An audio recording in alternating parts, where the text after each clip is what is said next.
Hello. तो कैसे हो आप सब। तो आज है टॉपिक पे हम बात करेंगे वुमेन के लिए। वुमेन होना एक बहुत बड़ी अपने आप में एक रिस्पॉन्सिबिलिटी होती है अपनी, चाहे वो अनमैरिड हो चाहे वो मैरिड हो। एक जो उसकी लाइफ होती है ना, वो पूरी एक कहते हैं कि एक औरे के अंदर, एक दायरे के अंदर ही सारी निकल जाती है, जिसमें उसको बर्न से सिखाया जाता है कि बेटा आपको ये अपनी ज़िंदगी में करना है, आपका ये है, ये लक्ष्य है, ये टारगेट है। तो हर किसी का अलग अलग अपना अपना हो सकता है। कोई पढ़ना चाहता है, कोई नहीं पढ़ना चाहता है, या कोई जॉब करना चाहता है। बट मेरा मानना ना कुछ अलग है कि लड़कियां अगर कुछ करना चाहती हैं तो उनको करने दिया जाए। पहली बात तो हमारे समाज में एक वुमेन को सिर्फ जन्म से ही सिखाया जाता है कि बेटा आप पराए घर का धन हो, आपकी शादी होनी है। भले में नहीं बताया जाता, बट इन फ्यूचर एक वुमेन या एक बच्ची के लिए, एक लड़की के लिए होता यही है कि जब शादी होती है तो वो उन चीज़ों में ढल पाती है। कई लोग ढल पाते, कई लोग नहीं ढल पाते हैं। तो आपके ऊपर एक बहुत बड़ी रिस्पॉन्सिबिलिटी आ जाती है। तो आप, मेन बात ये है कि आप उस चीज़ के लिए बने नहीं हो, बट जब आप उस कंडीशन में आते हो तो आपको हर चीज़ को लेकर चलना पड़ता है। बात करते हैं समाज में वुमेन एम्पावरमेंट, लड़की, बेटी बचाओ बेटी पढ़ाओ। बट होता क्या है, ऐसा कुछ नहीं होता है।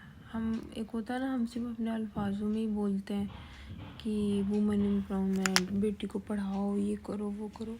बट जब एक होता है ना कि जब किसी आप बेटी या शादी करते हो, तो पहली बात तो मैं ये कहना चाहूँगी कि कोई भी जब बेटी होती है ना अपने पेरेंट्स के पास, मैं इनको फर्स्टली बोलना चाहूँगी कि प्लीज़ शादी आप अपने बच्चे की तब करिए जब वो कैपेबल हो, जब वो 4 पैसे कमाने के लायक हो। तो एक होता है ना, आप जब अपनी बेटी की शादी करते हो आपको नहीं पता कि सामने कैसा है, कैसा माहौल नहीं है।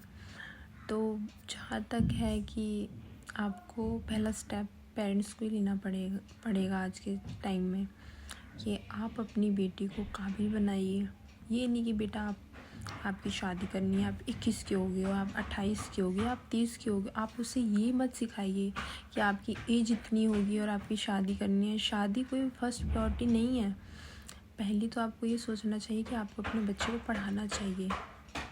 जब वो उसके काबिल हो जाए, अपनी जिम्मेदारी खुद उठाने के लायक हो जाए, तो उससे समाज से कुछ चीज़ें सुनने को नहीं मिलेंगी। क्योंकि आजकल हमारे समाज में ऐसा ही होता है, अगर लड़का अच्छा मिल गया तो बहुत अच्छी बात है, अगर लड़का बुरा मिल गया तो भाई हमारी बेटी की किस्मत है। तो आप उसकी किस्मत ऐसे ख़राब मत कीजिए।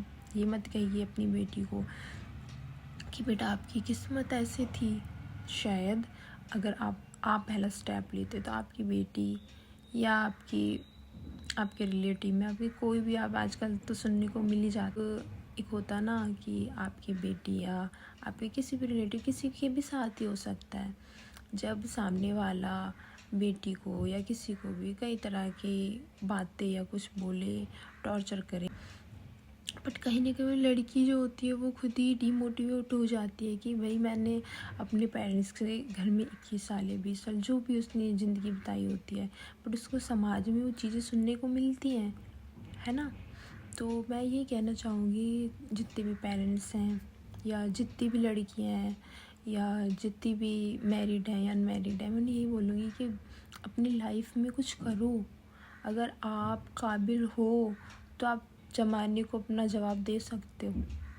अगर आप काबिल नहीं हो ना, तो आपको 4 लोग कुछ भी बोल के सुना के आपको दबा सकते हैं, लेकिन आपकी आवाज़ को, आपके हौसले को कोई भी दबा नहीं सकता। तो मैं यही कहना चाहती हूँ कि पहली बात कि आज टॉपिक है हमारा वुमेन के रिलेटेड। तो आप अपनी बेटी को पढ़ाइए लिखाइए, जब वो काबिल हो जाए फिर उससे पूछिए कि बेटा आपको शादी करनी है या नहीं, हमारे कर्तव्य है, हमने शादी करनी है आपकी।